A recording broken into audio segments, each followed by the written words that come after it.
Hi, welcome to Rakesh farming. Friends, ఈరోజు పడ్డదొరలు చూడటానికి వెళ్ళాను. ఒక అతను ఉన్నాయంటే ఇగో రెండు చూపించారు, మంచి క్వాలిటీతో ఉన్నాయి. 2-2.5 సంవత్సరం ఉండొచ్చు అని చెప్పాడు. రెండు కూడా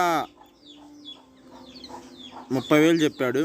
32,000 అతను కొనుగోలు అయిందంట. 2,000 లాభం ఇచ్చి తీసుకెళ్ళమంటున్నాడు. అతను కూడా కొన్నాయనంట. అతని ఇంటికి కాదంట. మంచి క్వాలిటీ అయితే ఉన్నాయని నేను అనుకుంటున్నాను. మీకైతే ఎలా ఉన్నాయో చూసి కామెంట్ చేయండి. పడ్డదొళ్ళు ఇది కొంచెం నలుపుగా ఉంది, అదైతే కొంచెం తెల్లగా ఉంది. మంచి రింగు, మంచి క్వాలిటీతో ఉన్నాయి. రింగు కూడా నేను గమనించాను. మంచి రింగు, మంచి క్వాలిటీ కూడా ఉన్నాయి. 2.5 సంవత్సరం అంటున్నాడు కాబట్టి మనం ఇంకో సంవత్సరం పెంచాలి. వీటిని మనకు కడితే మనకు అదృష్టం బాగుంటుంది. క్వాలిటీ ఎలా ఉన్నాయో చూసి కామెంట్ చేయండి ఫ్రెండ్స్. Thank you.